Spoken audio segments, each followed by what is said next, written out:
కులగణన చేపడితే హింస పెరిగిపోతుంది.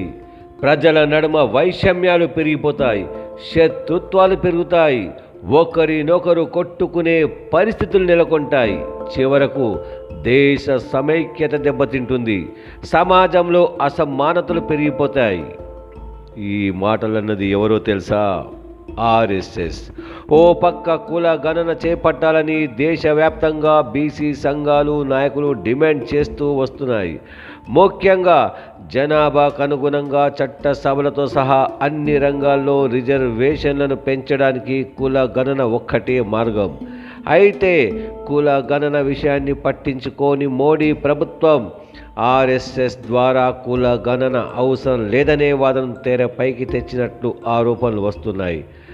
ఆర్ఎస్ఎస్ విదర్భ సహసంఘ్ చాలక్ శ్రీధర్ గాడ్గే ప్రకటనపై బీజేపీ స్పందించకపోవడాన్ని బట్టి ఆ పార్టీ బీసీ కుల గణనకు వ్యతిరేకమనే భావన కలుగుతోంది.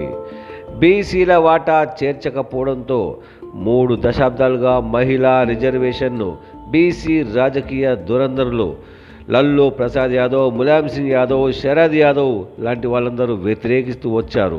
కానీ బీసీలకు వాటా ఇవ్వకుండానే మహిళా బిల్లును ఆమోదించడాన్ని బట్టి మోడీ ప్రభుత్వ విధానాన్ని బీసీలు అర్థం చేసుకోవాల్సిన అవసరం ఉంది.